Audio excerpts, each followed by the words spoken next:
This is the Muskegon Motocross Club Hare Scramble 2025. The fun thing for me about this race was that 2 years ago, this was the second Hare Scramble that I'd ever done on the XR400, and so coming back this year in 2025 and getting to do it on the new bike was a lot of fun for me.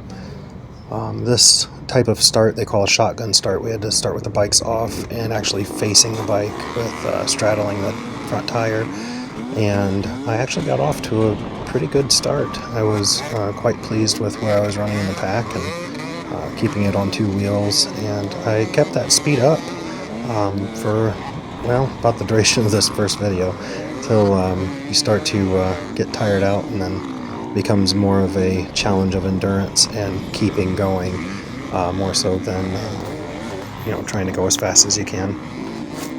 So enjoy the first part here, and I think the highlight from this video section for me was the Enduro cross section. I think I actually passed several riders in that section. I was pretty pleased with myself for having kept it up right through there, and I'll check back in here in a little while.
Now, at this point on the video, we're coming into the Enduro cross section of the racetrack, and I was most pleased with my performance through this part of the course, as it's quite challenging, and I had talked to at least one person from my starting row that said they were not even comfortable attempting it, and it was pretty neat. It was challenging to get through. Obviously, I feel like I could have executed some of it more cleanly, but as you can see, it was claiming riders left and right. People were falling off and not making it over, and I ended up making it through all 3 laps, and felt pretty good about that. And that was also a cool place for my wife and kids to post up to watch all the carnage and get lots of good crash footage, and I think that they were quite entertained with that place to watch the race for the day. You'll see me waving to them there. Had the best cheering section on the day.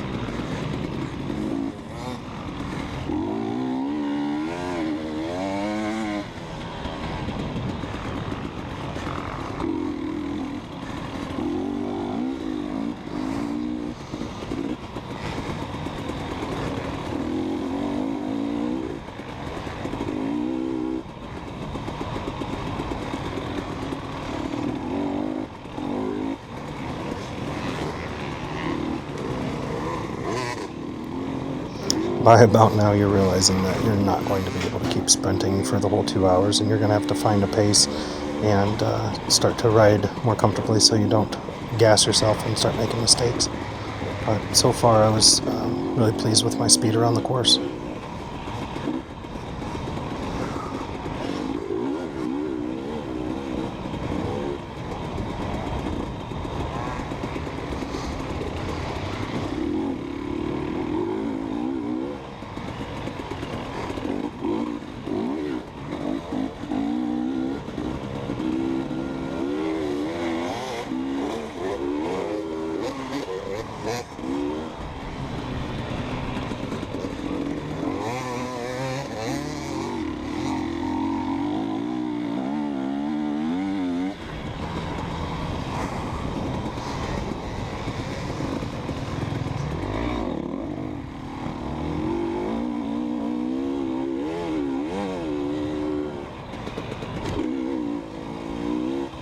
Motocross is probably my weakest discipline of dirt biking, and the motocross section of the racetrack they had laid out was pretty safe with, tabletops mostly, or jumps that didn't have super steep faces for the takeoffs and landings for their doubles, and just very deep sand. Did see a lot of people burying their front tires in the corners and going down, and once again through here my goal was just to keep it upright and stay out of people's ways if they did want to clear the doubles, etc. Staying out off to the side if I was rolling the jumps, and all in all we got through it all safely each lap and had some good fun.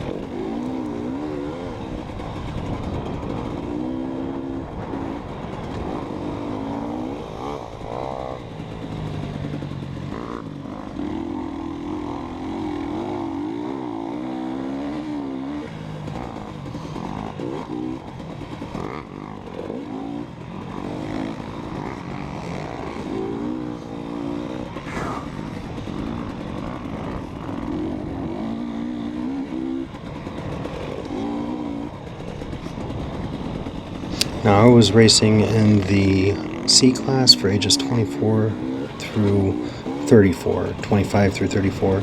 Anyway, we were row 12 this day, and I ended up finishing the race, which was an accomplishment. That was my whole goal, and I ended up in the 11th position out of 20 in my class, so that was pretty cool.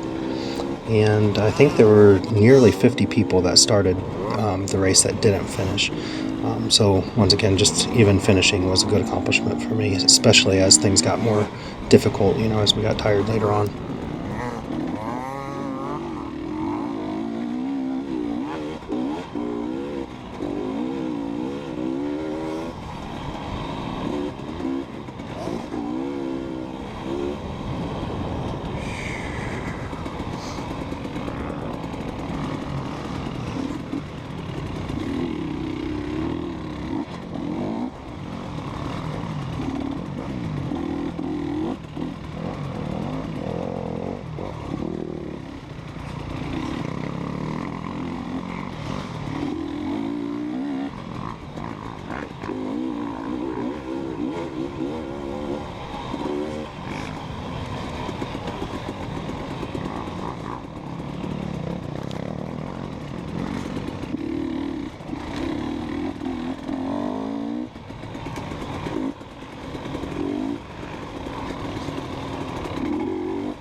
Pull over and let some people that are battling for position go past, as once again my goal for the day was just to finish the race. And as far as whether or not the Gas 300 was easier than the XR 400 to finish the race, I would say that Obviously it's lighter weight, and having the electric start helps a lot, because if you dump the bike, it obviously will refire and get you going again. But honestly, it doesn't matter how lightweight your bike is. Riding, through the tight stuff and moving it, it's still a whole lot of physical exertion, especially if you don't train for this kind of thing. I had a great time though, and I did have a couple of challenges that I'll post videos of later, particularly crashing on a giant hill climb I didn't even mean to find myself on, and crashing off one of the bridges over a creek. And I would say that, anytime you crash the 300 and have to lift it up and get it refired, you're just saving tons and tons of energy compared to that old 400. And just the suspension, and the handling, it definitely does take a lot less out of you. So it was really cool to get to run this race on a modern bike, and that's something I definitely wanted to do while I was still able to ride, dirt bikes and was still into it, was to, do another competition like this, but on a modern piece of equipment.